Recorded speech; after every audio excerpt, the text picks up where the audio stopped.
Greetings and bienvenue, Midnight Crew. Thank you for returning to this broadcast, and welcome to new viewers joining us for the first time. If you like a video, then feel free to subscribe. I'm writing this story having just returned from a week-long road trip across the American Southwest, during which I experienced what I believe to be a series of paranormal events, with tangible consequences and stark parallels to Navajo legend. The posts may read somewhat blog-like, but what happened to me changed my outlook on life, Native American legends, and how we interact with them, which to me is paranormal. I planned the trip for months. The itinerary was to visit the following national parks: Day 1, Drive; Day 2, Bryce Canyon and Capitol Reef; Day 3, Canyonlands and Arches; Day 4, Black Canyon of the Gunnison; Day 5, Mesa Verde; Day 6, Grand Canyon; Day 7, Drive. Ambitious, right? Not listed are a dozen or so national monuments, state parks, and other points of interest along the route. Common to all of these places, the deep millennia-old connection to the Native Americans who once dwelled there, and their abundant rock art and habitation sites. When you're in these places, there's almost a different energy to them, but that's something you'll get to later. Materially, the remnants of these people's cultures and lives are everywhere, and the importance of respecting that fact cannot be overlooked. I feel silly writing this as someone who describes himself as essentially an atheist, but when you are in these places, the spirits are indeed watching you, and will make it known if you upset them by slapping your stuff. Sometimes they just slap your property for fun. Day 1. The drive went by without event. Up through Tehachapi, a classic California scene, golden grasslands and verdant oaks. From there, desert until nightfall. I slept in a rest stop an hour outside of Bryce the first night, exhausted from the 10-hour drive. In my car, the night was spent cramped and restless. The following day is where I think the actual paranormal events began unfolding, and Bryce Canyon is where I believe I picked up the bad spirit, as legend would foretell. For anyone not familiar, Bryce Canyon is known for its towering orange hoodoos, spires of eroded rock with dimpled surfaces that take on almost human-like forms. Take the Queen's Garden, an area named after a hoodoo that resembles Queen Victoria seated on a throne, at least to whoever named it anyway, but the Native Americans have their own legend as to how the hoodoos were born. The Paiute legend goes as follows. Before there were humans, the legend people, Tuwenenungwa, lived in that place. There were many of them. They were of many kinds, birds, animals, lizards, and such things, but they looked like people. They were not people. They had the power to make themselves look that way. For some reason, the legend people in that place were bad. They did something that was not good. Perhaps a fight. Perhaps some stole something. The tale is not clear at this point. Because they were bad, Coyote turned them all into rocks. You can see them in that place now, all turned into rocks, some standing in rows, some sitting down, some holding onto others. You can see their faces, with paint on them, just as they were before they became rocks. The name of that place is Ankakuwasawits, red painted faces. This is the story the people tell.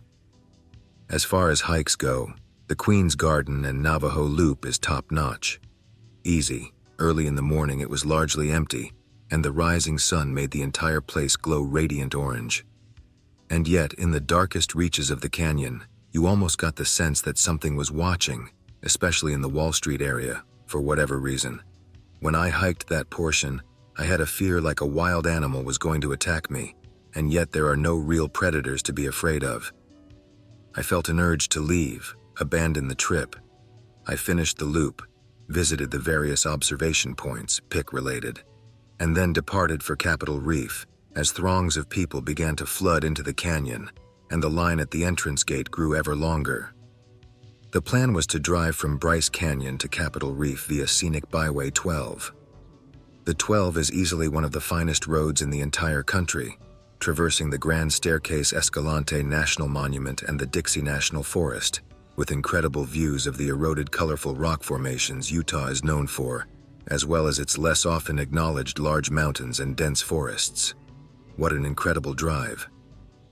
I found myself mouth agape at so many different places. I would mutter wow to myself with seemingly every turn. The road wound its way through the landscape with carnival ride-like twists and turns atop narrow ridges and along the edges of deep canyons. Not a drive for the faint of heart. The scale wrought before you is hard to comprehend, a common theme when it comes to Utah. I reached the crest of the road, and so the trouble began. At 9,600 feet, there's a viewpoint ahead. Steep creek overlook. Time to turn off here and take some photos. Stop the car. Immediately disturbed by a hissing and gurgling sound. That's weird. Hop out. I think to myself, wow, that hissing sounds bad. Someone's car is definitely messed up. Look at my hood. Steam is shooting out. Something is dripping below the car. Open the hood. There's molten antifreeze spraying everywhere. It slightly burns my hands and face.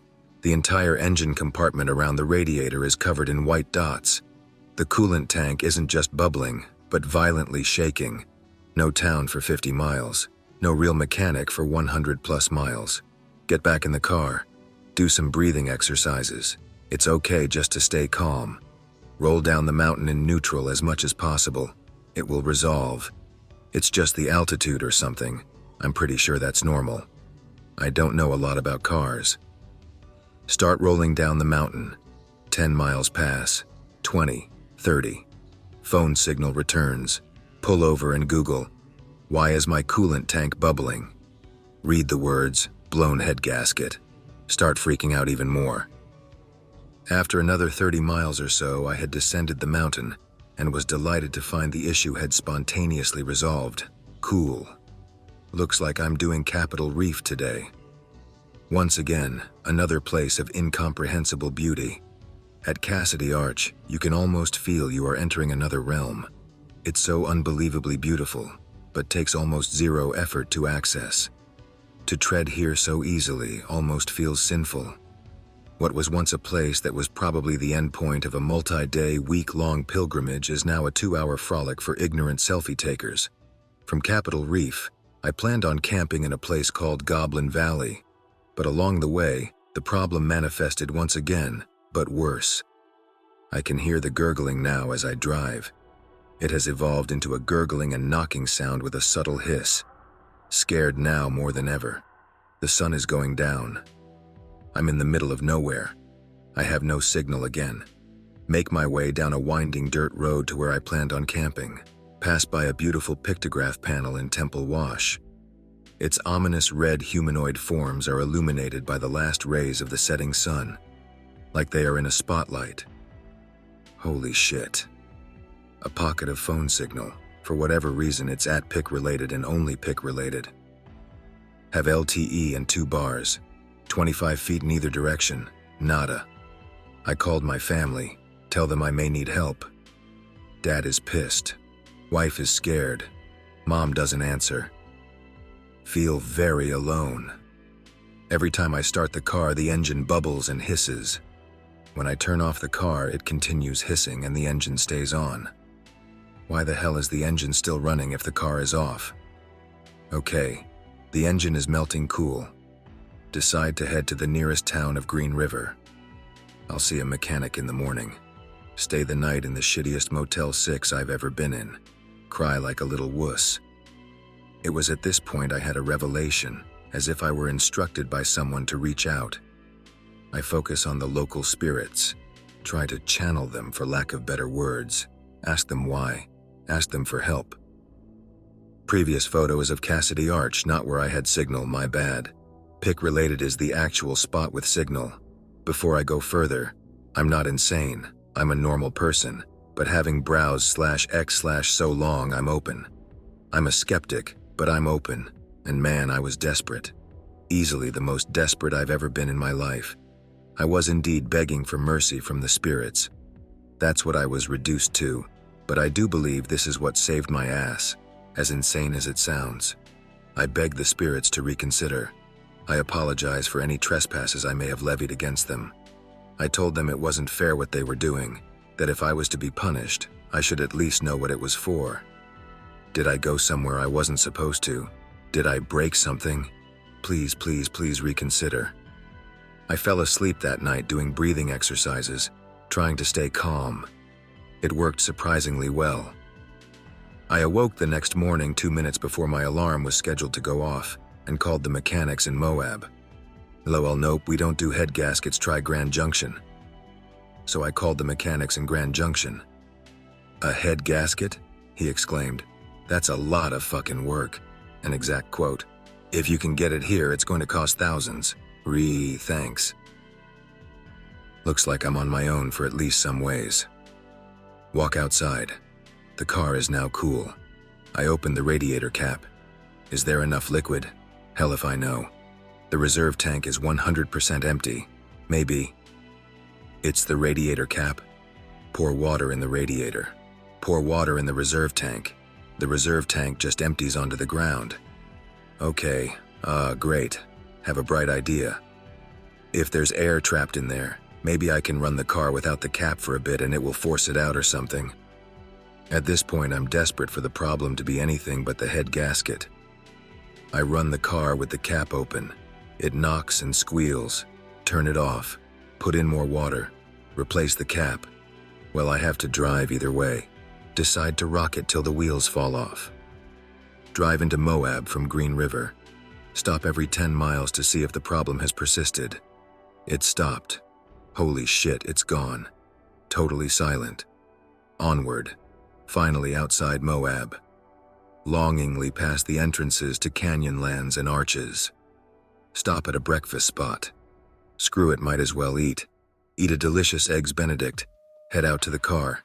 Seems good. Fuck it. I'm doing this. I'm going to Canyonlands. This necessitates driving up a winding road, ascending 2,000 vertical feet to the top of the mesa. Drive the car as gently as possible. Stop frequently to see if it's okay. No issues. Cool. Do everything in Canyonlands. Another mind-blowing place. A place that feels like you're trespassing on sacred ground. White rim overlook. Pick-related. All the other stuff. Descend back to Moab. The car is totally fine. Hell yes, this is great. I need to set up camp. Head down Potash Road. Pass another large petroglyph panel. Horned giants. Bug-eyed humanoids. Animal motifs. Wow, an amazing spot. Pick-related. Looks like I'm sleeping here tonight. It was at this location multiple paranormal experiences occurred, soon to be elaborated upon. Still have maybe 2 hours of light left. Corona Arch is right around the corner. Hell yeah, let's do this. Drive on over. The car is good. Cool. Rapidly ascend to Corona Arch. Pass a bag of dog feces on the side of the trail on the way. Important for later. Make my way to the arches in the area. Absolutely stunning. Despite not being in a national park, they may as well be. Feel an intense energy emanating from this place, like I'm being watched. Multiple dogs off leash running around. Obnoxious loud people. Screaming children. Descend back to the parking lot. The crap bag is still there. Decide to pick it up. Apologize to the spirits that someone left feces in their sacred living room or whatever this place is. The spirits are pleased.jpg. Walk by multiple people with dogs off leash. Stare at them coldly as I walk by with my waste bag. Half mile of dog crap holding later. Dispose of it in the dog waste bin. As I throw it away, a shocking realization comes to me. This is an allegory. This is what it means to actually give a shit. Another thought comes to me. If you shit on them, they will shit on you. Have a bad feeling about that person who left it. Maybe I passed my curse on to them.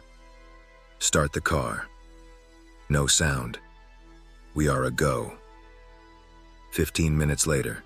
In town with the last light of the day. Dark storm clouds are forming on the horizon, obscuring the sun, but it shines through below them as it is so low on the horizon. It's not raining, but it looks like it might. Order some nachos and eat them on a porch outside. Bomb-ass nachos. Get up to dispose of the trash. A single fat raindrop hits me in the head. I look up. As I look up, a rainbow immediately forms over the town where I'm staring. It appears over a period of maybe 5 seconds, lingers for another 5 seconds. Seemingly no one else on the patio even notices it. Otherwise, I would expect to hear a chorus of oohs and ahs from the numerous children I shared it with. Snap the photo. Pic related. It immediately disappears. Take meds.jpg. Yep, that's a sign. That is the sign. I am set. So glad I picked up that crap. Feel unbridled confidence, like I can finish the trip. The spirits are seemingly pleased that I learned my lesson. According to this guy and Navajo legend, rainbows are a means by which the spirits or holy people communicate with us, their children. But the rainbow is something that is also taught as the invisible ways that the holy people communicate with us, their children. We cannot see the holy people. If we hear them as an individual experience that only we can hear them. Or if we think that we can sense them in any way, we're the only one as an individual that can sense it. And it's the way that the holy people communicate with us, their children, which is not visible to us in any way in a physical setting. I didn't need any further evidence. I knew at this point I was set. I went to my camp and prepared the fire for the night, not expecting what was to come next. Now at this point you can say I was just hallucinating, or in a semi-awake state, but it simply goes beyond that given the subject matter and context in which it happened, in my opinion. Prepare the fire. It's a good one. The night isn't really cold, but everything feels perfect. The fire illuminates the sandstone wall by my camp. I can see my shadow softly projected to a height almost 20 feet high. Move my hands and arms about making different shapes on the wall. Have this weird feeling that this is how the Native Americans also used the area, and even that wall, to tell stories. Burn up all of my wood. The fire is just hot coals now. Guess I'll rest. Big day tomorrow in Arches. The sky is cloudy. The moon shines through, casting enough light to illuminate the area enough to navigate around without a flashlight. Look up at the wall. Maybe 25 feet up an embankment at the base of the wall. I see what appear to be two figures. They look like just beige humanoid forms. Feel like I'm being watched by them. The feeling is like a combination of fear and intrigue. They aren't threatening, but they are powerful. Their heads almost look cone-shaped, and their forms are rather smooth, almost as if they don't have limbs. The two look more or less identical. Maybe one is shorter than the other. Shine my flashlight up there. Only see rocks. Rough rocks, not smooth ones. Turn off the light. Welp, I don't see it anymore. Guess it's just my tired mind playing tricks on me. As I lay down, I feel a sense of peace and comfort envelop me. This is where shit got real. Suddenly it feels as if I have fallen into the ground. Intense closed-eye visuals akin to being on mushrooms or LSD. Bright undulating patterns of multicolored light, mostly blues and purples. Then it appears in the center of my vision. A massive black, whirling log. I forgot to mention this important point from the fire earlier. As I'm sitting by the fire, I realize I should make an offering. Okay, here you go, bros, try this. Throw some weed into the fire. I smoke a little myself. You know what? I'm so grateful. Here's another bit of weed, pour a little beer into the fire. Back to my sleep vision. The whirling log starts spinning. Spinning so rapidly it's just a blur. It fills my entire field of vision. More whirling logs appear in the background. Also begin spinning. Everything is happening in a sea of purple and blue undulating light, like a nebula. It's an experience on par with any hallucinogenic drug trip I've ever taken in terms of how the visuals were. Chains of red diamonds and other geometric patterns are flying towards me. Remember, this all happened mere moments after laying down. Fall into a deep sleep. Wake up around 3 a.m. Didn't put the rain fly, so I'm sort of cold. I can see the skies are clear now. The moon is below the horizon and the stars are out. Feel a sense of happiness and peace. Feel so good that I'm emboldened. At this point, I feel like something is there. It's okay. Show yourself. I'm not afraid. I'm grateful. The canyon grows noticeably silent. I immediately hear shuffling behind the tent. A shrill whisper that almost sounds like my voice. A softly crunch, crunch, crunch, crunch. And then the sound. Thinking about it gives me chills. Directly behind my head, behind only a thin layer of nylon, I hear a sound. It sounds like a mixture of the predator but higher pitched and clicky, like a dolphin too, like a clicking giggle, once loudly, again fainter. I'm under the impression that there's something hunched on all fours beside my head just outside of my tent, practically crap my pants. It's just a bird. I politely inform the spirit that I am chickening out. Not brave enough. It leaves. Fall back asleep immediately. A peaceful, deep sleep. The next day arches, up at 5:45 so I can get through the gates without being hassled for the entrance fee needing the reservation pass. Entry between 7 to 4 p.m. It's incredible. Sun rising over the plains, fantastical formations rising up from the desert. I basically jog my way to Delicate Arch before there are lots of people. Early morning light on the arch is magnificent. The Devil's Garden next. It's amazing. Windows area. You get the picture. ADD haver's dream. Shit to see everywhere. Easily accessed. Feels like I'm not even in real life. Head back to town. Cruise down Castle Valley to the Fisher Towers. Looks like Angkor Wat or something. At this point, I'm dead tired, almost falling asleep as I drive. Finally stop and set up camp as I pull into the campground again. Gurgle, gurgle, gurgle, hiss. Please have mercy again, damn it, what do you want more? Camp that night nervous about the car. Make another burnt offering. Sleep is uneventful, although I think I hear footsteps and whispering outside my tent despite the area being deserted for miles in that direction. In the morning, I tried to start the car. All electrical controls are now dead. At the top of another mountain, I am yet again screwed. Start button just beeps. Nothing turns on. Life flashes before my eyes. Bank account flashes before my eyes. Wait a second. What if? I push the key fob into the start button. The car roars to life. The immobilizer was not activating. Something was interfering with the signal from the key fob, preventing it from working.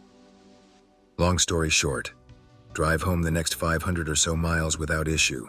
No more hissing, no more gurgling, no more engine running on its own. The key fob is totally fine. Battery is indicated by the car as nominal. Decide against the Colorado leg of the trip. Head back home. Drive to Moab to Zion Canyon, stay the night, it's uneventful. Zion to Vegas. Have some business to take care of. Head to an account on a sales call. My contact is a Native American guy. He talks to me about how his grandpa is a medicine man and how they go out into the desert once a year. Do a series of dances and rituals and things like that to be closer to the spirits. Sounds familiar, huh? Don't tell him any of this shit so as to not sound like a schizophrenic maniac. Drive home from there, no issues. If you're wondering what happened to my car, here's what I can gather. The radiator cap broke. The lower valve and spring broke off and fell into the radiator. As a result, the pressure release valve was not activating. At high altitude, the car was overly pressurized and the engine was under great stress. The pressure had nowhere to escape to, except the reserve coolant tank. I inspected the top of the coolant tank and saw the lid was warped. The base is cracked. Flush the radiator and get the repair taken care of. Cheaper than a head gasket. I would like to thank the spirits for helping guide me through my trip, and I'm pretty sure this keyboard shit was a parting acknowledgement of what happened here. I have nothing to gain by lying about any of this. I have family and friends who lurk here, who may even be reading this and know who I am, but I don't give a damn because this is what actually happened. So I got home and decided to look up, what does a whirling log mean in Native American mythology? And what I read made me stop in my tracks. The Navajo called the 4 hockey stick symbol the whirling log. This text is taken from another website regarding its significance. The motif called the whirling log in Navajo culture is one appearance of one of the oldest symbols to be depicted by human beings. The symbol has been recorded in rock and cave paintings from at least 6,000 years ago and in Navajo culture. The whirling log represents well-being, good luck, and protection. This is one iteration of the whirling log tale, adapted from work by Beth Barth of the Nijoni Ranch Gallery in Sonoyta, Arizona. The hero of the story sets out on a long journey. At first, the gods try to persuade him against going, but seeing his determination, they help him hollow out a log in which he will travel down the river. Along the way, he has many misadventures which ultimately result in him gaining important ceremonial knowledge. In one such instance, he and his craft are captured by the water people, who carry him down beneath the waters to the home of the water monster. Black God threatens to set fire to Water Monster's home, and the hero is released, but not before being taught by Frog how to cure the illnesses caused by the water people. When he finally reaches the lake that is his destination, the gods catch his log and help him to shore. Wandering about on land, the hero comes upon a whirling cross with two Yeis, holy beings, seated on each end. From them, he learns the knowledge of farming and is given seeds. He then returns home to share these gifts with his people. Until the late 1800s, when J. Lorenzo Hubble and J.B. Moore opened their trading posts in Arizona and New Mexico, Navajos portrayed the whirling log solely in their religious ceremonies in the form of sand paintings. But by 1896, the symbol proliferated on Navajo rugs. The parallels are rather obvious, and I had zero knowledge of this story prior to my trip. Make of it what you will, but I am personally, definitely a believer now. Be right back, gonna go buy some sage to burn, that's all, folks. Bro, how many damn times did your piece of shit clunker break down on this trip? 4? 5? Do you have a death wish? Ridiculous. Technically, I never broke down, only experienced the appearance of a breakdown. In total, 3 times the car failed on me in some form or another, only to spontaneously resolve given my actions. Almost anyone else in my position would have turned around and given up, but instead I executed a legendary trip and experienced some paranormal shit. I really did feel like I was trying my luck though. Every single hill I went up on that last 1,000-mile leg of the trip was anxiety-inducing. But the car was solid and I'm home now and the car is fine. I just used it to grab a pizza. I read it all. I write from South America. And I know because of some of my own mysterious and magical experiences that such a place is filled with ancient spirits. We cannot grasp how old they are, and we cannot conceive what kind of life and spiritual technology they possessed, because we live in such a far-off society and conscious state. Even Mother Earth is of a different resonance now. Things revealed to me in my mystical experiences tell me these folk from North America were really powerful tens of thousands of years ago. We cannot even imagine the things they did with their ceremonies and rituals. It is no surprise for me, and I enjoyed your story a lot, because I felt those kinds of spirits and guides and tricksters behave in similar ways. There is no coincidence or mere chance. The important thing is you chose to be blessed by blessing and being thankful. Never forget that. You did that to you, and the spirits helped you to go through an initiation. Now use that sacred sense to your daily life. Non-negotiable. Be humble. You have been chosen somehow, understand? It is related to all your life from the moment you were born and your past lives. But it is not a coincidence you chose to do that journey and you were ready. Keep searching. I hope that you enjoyed tonight's broadcast. If you enjoyed tonight's story, then please subscribe to the channel, as more green texts will appear daily. A new broadcast will appear when the clock strikes midnight Central Time.